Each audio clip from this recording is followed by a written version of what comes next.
France Bleu Nord, radio officielle du Tour de France.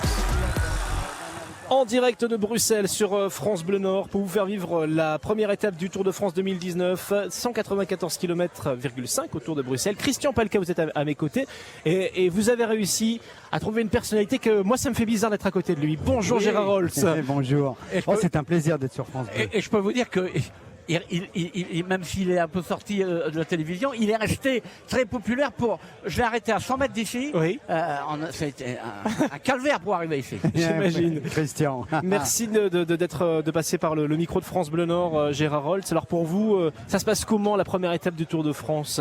Alors ça fait un peu bizarre honnêtement parce que je ne suis pas venu sur le Tour depuis déjà presque 3 ans. Oui. Parce que j'ai arrêté en 2016 avec les larmes sur les Champs-Élysées. Des larmes. Alors les larmes, pour bien comprendre, en fait c'était les larmes d'émotion dues aux hommages. Parce que je ne méritais pas ces hommages-là. Que Thomas Voeckler, que Chris Froome, que Christian Prudhomme, que mon fils, que mes collègues, ou que Bilalian, que Daniel Bilalian, le patron des sports, disent que... De France 2 à l'époque. Je dirais, si vous les méritez, parce que les cyclistes vous rendent ce que vous leur avez donné. Comme des gens comme vous, comme Manjas, tout ça, vous faites partie intégrante de la vie des cyclistes. J'aime le vélo. Je trouve que le vélo est l'une des plus belles inventions de notre monde moderne. Et par bonheur, on est en train d'y revenir. Ah oui. J'aime le vélo et j'aime les champions. J'aime l'effort. J'aime les gens qui se dépassent. Et j'aime cet enthousiasme, cette fête qu'il y a autour du Tour de France. Et c'est des héros. On est dans la légende, on est dans l'épopée. Le moindre petite attaque, l'escalade d'un col, c'est un geste spectaculaire, formidable. Moi, je continue, et à mon âge, et pour avoir vécu pendant 34 ans le Tour de France, je continue d'être bluffé en regardant le spectacle du Tour. Ma femme s'est moquée de moi l'autre jour. Pourquoi? Parce que on est allé sur une course de vélo et on s'est mis sur le bord de la route. Et je lui ai dit, chérie, écoute le bruit simplement des roues en carbone. Ah oui, c'est bonheur ça. Elle me dit, mais t'es dingue. Non, je vous rassure, vous n'êtes pas dingue parce que c'est pareil. T'es dingo, arrête, pas juste pour un bruissement d'abeilles presque. Et pour moi, ça me touche. Ça me touche. Il y a une émotion. Et quand on roule, parce qu'il faut savoir qu'il roule, il roule bien. Jean Réveillon, son ancien collègue à France Télévisions, le dit. Et quand on roule, ça fait aussi du bien d'entendre ces... Bien sûr. Ma récompense, je le dis souvent quand je roule.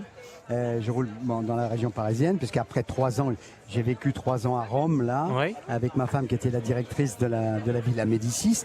Et maintenant, je suis redevenu Vaucressonnais, dans la banlieue ouest de Paris, à côté de Versailles.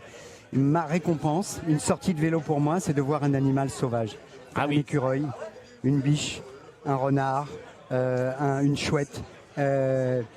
Il y a une complicité, il y a ça, il y a une liberté en fait. Et les parfums, j'ai la liberté. C'est le mot clé. C'est la liberté. Pour le vélo de tous les jours, pas pour le vélo professionnel, c'est la liberté. Ah mais je comprends, je suis cycliste moi-même. Donc, vous savez qui c'est qui disait ça quand il était en retraite de sa carrière de vélo? Jean Stablaski. Stab, quand il disait quand je roule plus vite, il dit et que je vois détaler une poule d'eau ou un truc comme ça, je suis heureux. Mais c'est le bonheur. Mais ça, c'est le bonheur, c'est le bonheur absolu. Et puis après, il y a l'excitation. J'avoue que là, je suis excité, moi, comme un gamin, là, au départ de ce tour. Parce qu'il y a plein de paramètres qui font que d'abord le parcours cette année, plutôt montagneux. Il y a une dernière semaine qui va être difficile. La planche des belles filles, ça c'est la première semaine, c'est la semaine prochaine. J'ai des copains qui l'ont faite à bicyclette il y a une semaine, qui m'ont dit on avait rajouté 1 km à 22%. 22%. Alors moi je me rends pas compte. Ah ouais, parce que pour le coup, j'ai du mal à me rendre compte. Ah oui, d'accord, ok, d'accord. Il faut un piolet pour nous. D'accord, pour monter, il faut un piolet. Mais alors j'imagine là le vélo doit être extrêmement léger parce que ça joue aussi quoi. Oui, il est léger, mais il faut pédaler quand même. Il faut quand même pédaler, oui, effectivement. Alors 2 questions, Gérard. La première, la télé, ça vous manque pas trop quand il y a le Tour de France comme ça? Zéro. Très bien. Ça ne me manque pas du tout. J'ai tourné la page. Livre. Oui, vous avez écrit un livre justement, oui, tout à fait. En ce moment, et sur les étals des libraires, il y a mon livre que j'ai fait avec mon fils Julien, qui s'appelle 100 histoires de légende du vélo. Oui. Où on raconte l'histoire du vélo, l'histoire des grands champions. Hier soir, tiens, à propos, pardon, vous allez dire que je suis bavard, mais allez-y. Mais hier soir, j'étais avec Eddy Merckx. Oui. Il y avait le grand dîner et je suis allé voir Eddy. J'ai dit, Eddy, il faudrait que tu me racontes-moi quand même l'histoire du cannibale. Est-ce que c'est vrai ou pas? que c'est un Français qui a inventé ce mot. Il me dit c'est non seulement le Français, mais c'est sa fille. Sa fille, mais moi, c'est Christian Raymond qui était. Je l'ai expliqué cette semaine. Je l'ai expliqué sur France Bleu. C'était mon équipier dans les 6 jours. J'ai fait les 6 jours avec Christian. Et c'est sa fille, c'est la vérité. Christian Raymond, Catherine, sa petite fille. Oui. Ils sont Exactement. au départ à Rungis. Oui. C'est Merckx qui me l'a hier soir qui me l'a souligné. C'est extraordinaire ça à vivre parce que je l'ai écrit, mais j'étais sûr à 98%, pas à 100%. Merckx Eddy me dit, oui c'est vrai, on était à Rungis au départ, il y avait la petite fille de Christian Raymond qui était là, et elle s'adresse à papa en disant, mais papa, pourquoi tu gagnes jamais? Et Christian lui dit, parce qu'il y a Eddy Merckx qui est à côté de moi là, c'est lui qui gagne tout le temps. Et la petite fille lui dit, moi toi t'es un cannibale alors, tu veux tout croquer, tout manger. Et c'est comme ça que c'est parti. C'est adorable pour le coup, c'est vraiment adorable. Alors, des souvenirs là pour le coup de télévision très rapidement, votre meilleur souvenir du Tour de France en 34 ans, s'il y en a un qui devait ressortir du lot. En télévision ou hors antenne. Hein. Oui, en télévision. Alors c'est un peu paradoxal parce que c'est la victoire de Greg LeMond et la fête qu'on a faite. J'ai 2 ou 3 très grandes fêtes dans ma vie. Là, j'étais plus journaliste. Là, j'étais juste supporter, admirateur. J'ai fait une fête avec les perchistes aux Jeux Olympiques de Los Angeles en 84. Hein, c'est vieux. Mais dans leur maison sur la colline de Beverly Hills, qui était énormissime, on est dans la piscine. J'ai fait la fête avec Yannick Noah le soir de sa victoire en 83. On a passé la nuit à chanter avec téléphone.